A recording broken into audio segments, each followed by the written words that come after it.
عزیز ساتھیوں، آداب عرض ہے۔ فیض احمد فیض اور احمد سلیم کی رفاقت کا سفر انتہائی دلچسپ، طویل اور مثالی ہے،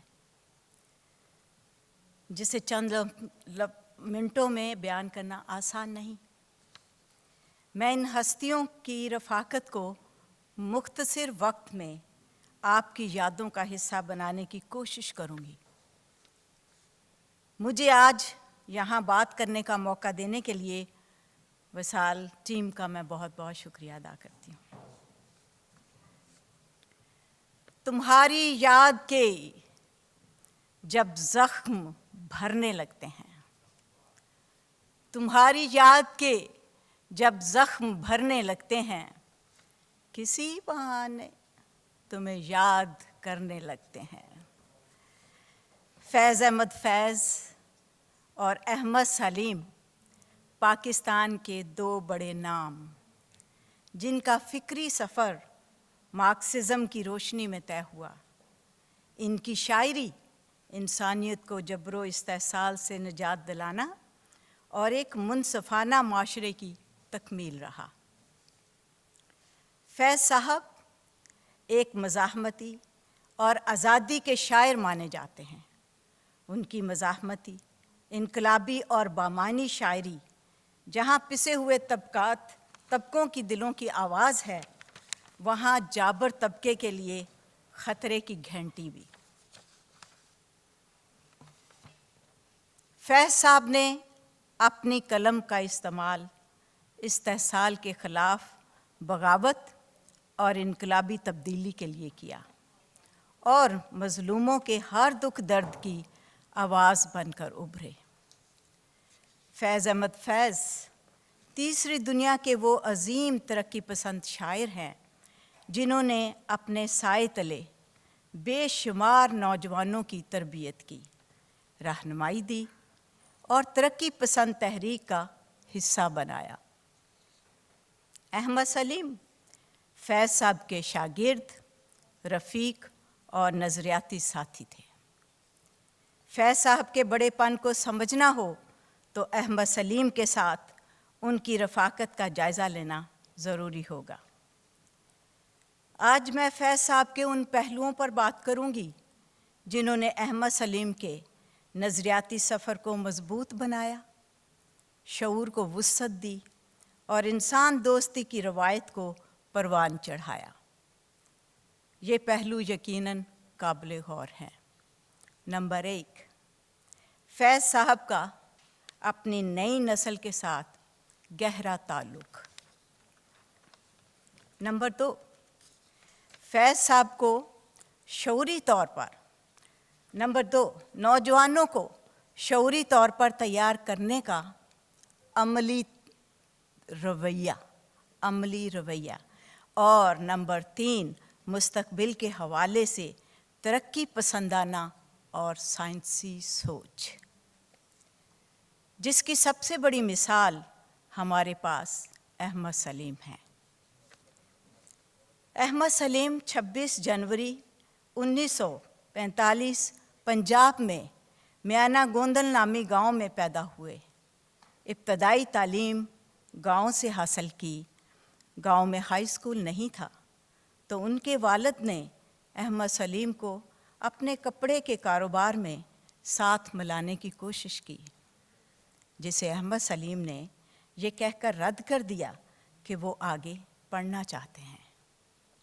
احمد سلیم کی پھپھو جو پشاور رہتی تھیں، ان کو اپنے ساتھ پشاور لے گئیں، جہاں احمد سلیم نے میٹرک تک تعلیم حاصل کی۔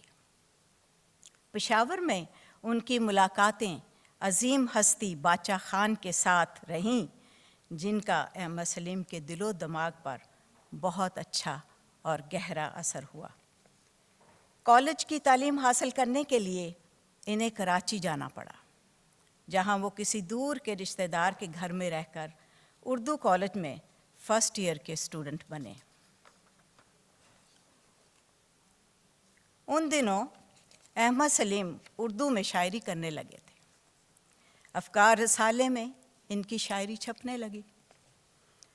انہی دنوں میں افکار نے فیض نمبر کے لیے طالب علموں کو فیض صاحب پر لکھنے کی دعوت دی اور انعامات دینے کا اعلان کیا۔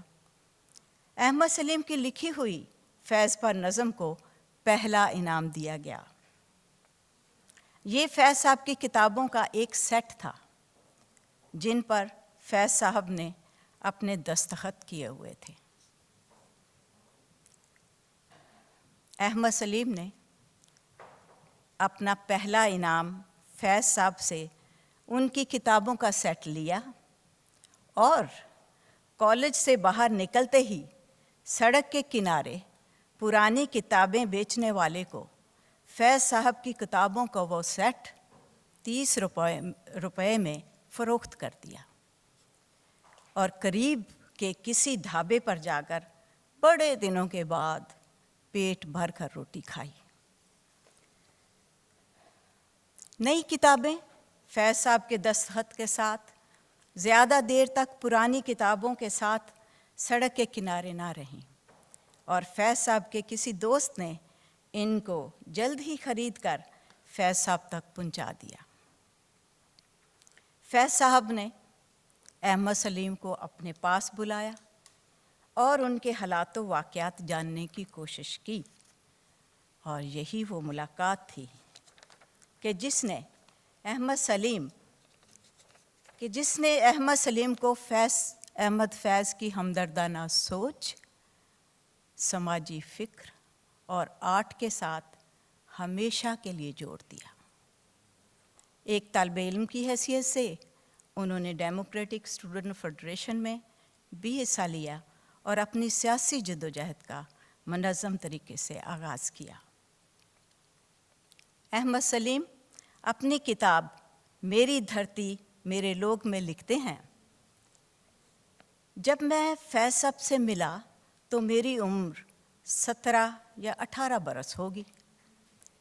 میرے جیسے ایک نوجوان کے لیے یہ یقین کرنا مشکل تھا کہ ادب کوئی پارٹ ٹائم کام نہیں ہوتا، بلکہ شاعری جدوجہد کا ایک عمل ہے، ایک کمٹمنٹ ہے اور زندگی کا سب سے پیچیدہ کام بھی۔ فیض صاحب سے میں روز ملنے لگا اور ان کی لائبریری میرے لیے وہ درسگاہ بنی جس نے مجھے سمجھایا کہ شاعری انسانوں کے حالات تو نہیں بدل سکتی، مگر ان کے حالات بدلنے کا ایک اہم ذریعہ ضرور بن سکتی ہے۔ 1972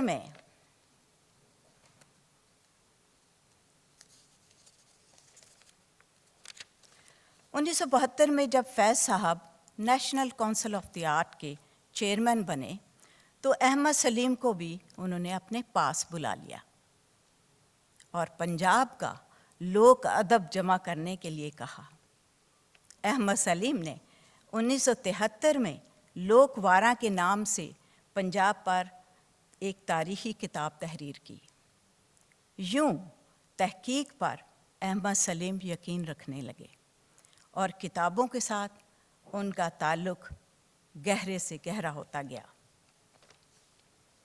احمد سلیم نے اپنی زندگی میں south Asian research and resource centre بنایا، جس میں 50,000 سے زیادہ کتابیں اور اس کے علاوہ اخبارات اور سیاسی رسالے موجود ہیں، جو اپنی مثال آپ ہیں اور نوجوان نسل کے لیے تحقیق کا بہترین سرچشمہ بھی۔ احمد سلیم نے 175 کتابیں تحریر کیں اور خود کو پنجابی زبان کے شاعر کہلانا پسند کیا۔ میں اکثر سوچتی ہوں کہ فیض احمد فیض اور احمد سلیم کی شاعری ہمارے نصاب کا حصہ ہونی چاہیے تاکہ انسانوں کے درمیان رفاقت بڑھے۔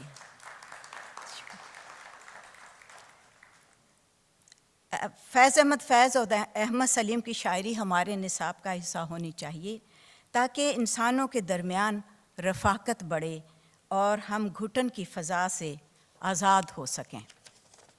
آئیے ذرا سنتے ہیں فیض صاحب کیا کہتے ہیں۔